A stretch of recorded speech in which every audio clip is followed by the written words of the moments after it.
Hey guys, what's up? This is Seth here, and so I'm going to talk about the 2021 playoffs. And I'm not really keeping in touch with them because my team's not in there, so I was like, why should I watch it? But there are some few interesting things that are going on, mainly the Heat getting swept. Yeah, the Heat getting swept. I would have never thought that they would get swept like that. I know that they don't necessarily match up to this year's Bucks. Well, obviously now they don't. But even then, when the series started, right, no one really matched up that well. Even when the game went into overtime, Giannis just had a really tough game.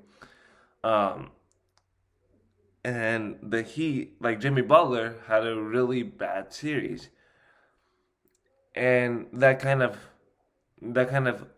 basically ended the series right there.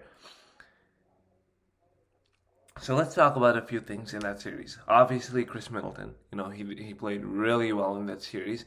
He didn't need to be all-star Chris Middleton. He needed to be a good and consistent Chris Middleton, and I think that's what they're looking for in the playoffs. And he had a really good series. Drew Holiday, right? I think he was one of the X factors. And, you know, he played the point guard role. He distributed the ball a lot. He didn't have to score a lot, but he played some solid defense. And then let's talk about Brent Forbes right here, right? I think he made like a combined 13 or 14 threes in games 3 and 4. He showed up and it was really huge. Giannis didn't have to have a superstar performance. He didn't have to put up stat lines like 36 points, 18 rebounds, and 5 assists. No, he looked to distribute the ball in Game 4 a lot. Right, where his shot wasn't falling, he distributed it to others. In fact, I was surprised that he was like 2 of 11 at one point or something like that, and the Bucks were still in the game. And then obviously they took the lead, and they never really relinquished that, and that was fine. Now on the Heat side of things, Bam really struggled. And I say that because Jimmy Butler is gonna leave this Miami Heat team soon. He might not leave this season, he might not leave next season, but he's gonna leave soon. He might even retire as a Heat player. And so a lot of that load is now going to go on Bam, on Tyler Hero, on Duncan Robinson, who by the way really struggled, right?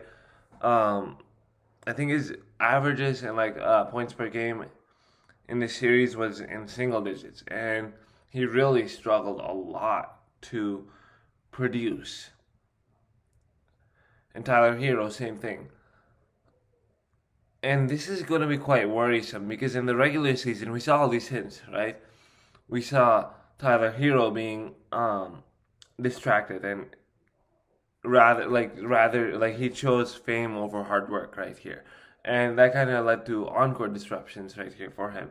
Um, Mainly that, and Bam Adebayo, he looked soft through a lot of the season actually, in the sense that he settled for a lot of jumpers. He didn't really necessarily have that alpha mentality in terms of scoring. He has more of that Pascal Siakam type of mentality where if he's told to score, then he will score. But if he's not, then he won't. So there's that for that series. Obviously, the Bucks have a lot of pressure on them now, right? And yeah, obviously the bubble really helped the Heat because it limited their distractions, and obviously Jimmy Butler was a better leader then. Um, but I don't see them going to the finals ever again. I think what happened last season was a fluke. Okay, now let's talk about, I guess, like the Wizards versus 76ers, and no one's really watching the series. Like, if you are, you're probably a Sixers fan or a Wizards fan, but outside of that, you're not watching the series. It's the same thing as the um, the Jazz versus the Grizzlies right here, right? I know the Jazz and Grizzlies are keeping it close despite what the series says, but no one's really watching them. Like no one really cares about them outside of Memphis Grizzlies fans, Jazz fans, Sixers fans and Wizards fans, right? And there's not really much to break down. I think the Sixers are just way too dominant. Joel Embiid putting up MVP numbers. Now he's not going to win MVP because of the games that he missed.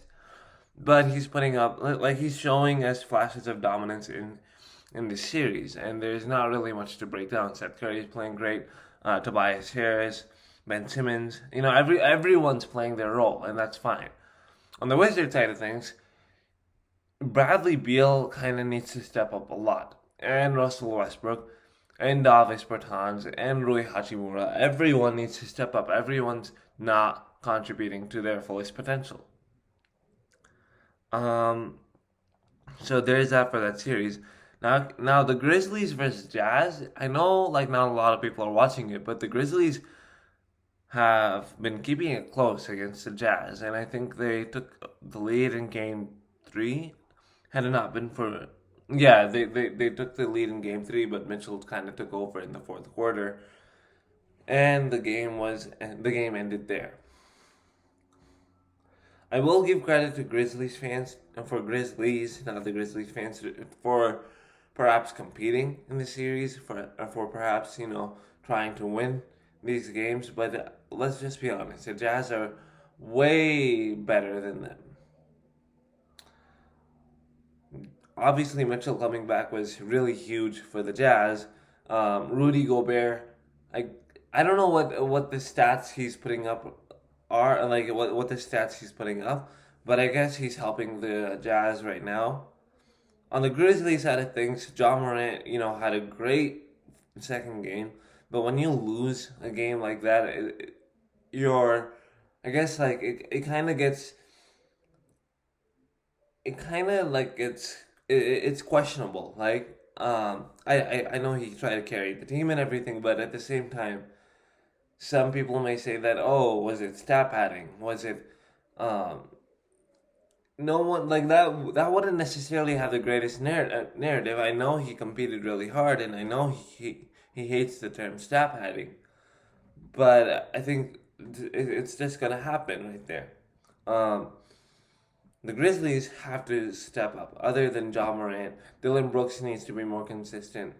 Valanciunas, DeAnthony Melton, Tyus Jones, everyone has to step up because it's already one-sided series as it is, right? And no, if no one steps up on the Grizzlies, then it's gonna be done in 5 games. Yeah. Now I'm gonna talk about the Lakers and Suns matchup, and Devin Booker has been underwhelming, underwhelmingly. Like, he's been basically performing really poorly. That's what I'm trying to say.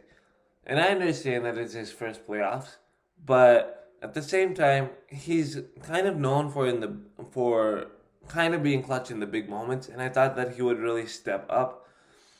And obviously, Chris Paul with the shoulder injury and not getting a lot of minutes, that's gonna take a toll on Devin Booker's production. But at the same time, he kind of needs to step up. And if DeAndre Ayton is your leading scorer, then it's either really good because everyone's stepping up, everyone is contributing, or it's really bad because no one is contributing and he's the only one. So yeah. And LeBron being LeBron, well, not exactly being his unstoppable self in the playoffs, but he's doing really good this series. And Anthony Davis, after that abysmal first game, he really stepped up. And Andre Drummond being Andre Drummond, right? He's gonna rebound the ball. He's gonna be defensive liability, and Kuzma being Kuzma in the playoffs and not really showing up. Caldwell Pope also is struggling a lot, and I get that he really struggled in Game 2, didn't make a single shot, but he was a plus 19. And for those who don't know what I'm talking about in terms of that, so the plus minus stat basically tells you how it kind of tells you how effective you are on the court.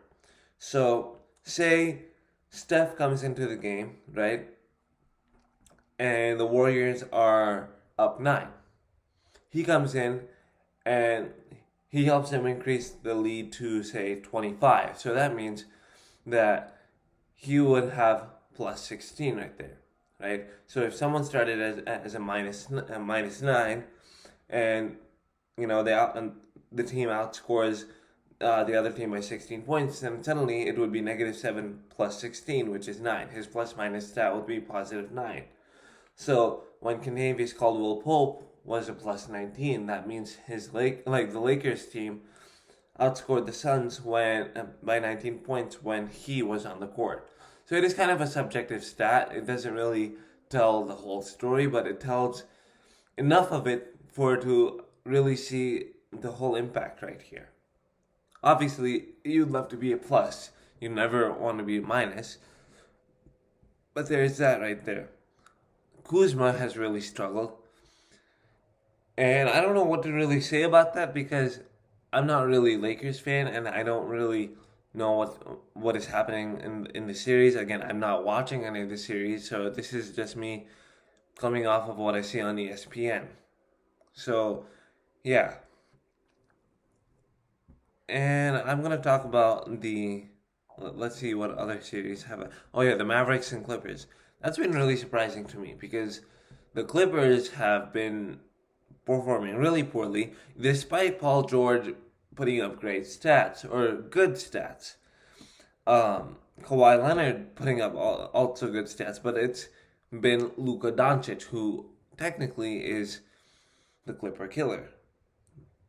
Yeah, I said that, the Clipper killer. There's not much to break down in the series. I think everyone in the Mavericks squad is playing out of their minds right now, with the exception of Game 3. DeMar DeRozan Jr., I think he averaged 25 in the first 2 games. I think Jalen Brunson is doing really well in the series. Dorian Finney-Smith, Maxi Kleber. And yeah, on the Clippers side of things, it's been Kawhi and Paul George. And no one else is performing to their best. Rajon Rondo, Patrick, I talk too much and I do little Beverly. Right? He's all talk, he's all bark, no fight, basically. And I hate him for that. I respected him for regarding Kevin Durant in the Warriors-Clippers series, but after seeing what the Clippers did in the playoffs last year, I lost a lot of respect for him. And yeah, so he's been underwhelming in this series, like he's always been. He never ever does well. Marcus Morris, very inconsistent. Yeah, there's that for the Clippers and Mavericks series. I just want to ask, what is up with Luka's free throw shooting? Because it's kind of concerning, right? His form, his mechanics might seem fine on the eye test, but am I missing something in that form? Am I missing something like when he's shooting his free throws? Because it's really off right now. And it has been really inconsistent this season. It's been really off last season. What's up with his free throw shooting? Yeah. Is there any other series that we could talk about right here? Let's talk about the Hawks and Knicks right here. Right now, the Hawks are blowing out the Knicks, and a lot of it is on Julius Randle underwhelmingly performing. And today he has 17 points, but again, inefficient, 6 of 18 from the field. And I understand it's his first playoffs as well, but at the same time, you have to perform to your all-star level, your most improved player level right here. So I think that's what my take is on the Knicks. Other than that, if he performs really well, I have the Knicks going in 7. If he does not, I have the Knicks winning in 5 or 6, or the Hawks winning in 5 or 6. Trae Young playing really well, right? 24 points. He's not his all-star self, but he's putting up great stats. He's helping the team win, and that's what is most important at the end of the day. You have guys like Gallinari who have 15 right now. Bogdanovic, 12. Clint Capella, 10 points and 13 rebounds. John Collins, who has been performing really poorly in the series, but right now he has 18 points and 7 rebounds. That is huge. And yeah, so there's that. And the Nets and Celtics game, I understand Tatum at 50. Congratulations to him. But I don't see the Celtics coming out of this series. I just don't. I'm sorry, Celtics fans, but unfortunately, it is what it is right there. Yeah, so those are my takes on all of the playoffs. Oh, I forgot to talk about the Nuggets and Trailblazers. This is going to be a fun series because you have the MVP in Jokic, you have Lillard, and it's going to be a 7 game series. I'm calling it right here, 7 game series. Each team will win their respective home games from game 5 through game 5 and game 6, and I see them going to game 7. Now, to see Lillard perform underwhelmingly in game 4 and to see the Blazers win by 20, that doesn't make any sense. But I guess everyone stepped up. Everyone stepped up while he didn't do that well. Now, he had 10 points, 10 rebounds, and 10 assists and 8 rebounds. But he was one of, 9 or one of 10 from the field or something? And that one make, was it 3? So, yeah. CJ, I think he played really well in this game. Not so well in this series. You got Nurkic. He had 17 points and 6 rebounds. He's really inconsistent. Norman Powell, I think he was their leading scorer. He had 29 points. Again, inconsistent, but it's fun to see them in this series. That's what I'm saying right here. I think Jokic really played poorly in this game, but he's had an excellent series. Facundo Campazzo, he's kind of playing well, I guess. But other than that, I don't like. I guess MPJ's kind of playing well. Well, he had 3 points in this game, so yeah. But I think everyone in both teams need to really step up, not being the star players, and that's how we'll really see who wins the series. That's it for this video right here. Comment. If you like this video, go ahead and click the like button, subscribe to my channel, share it with your friends, and comment down below your views about this. And until then, I'll see you next time.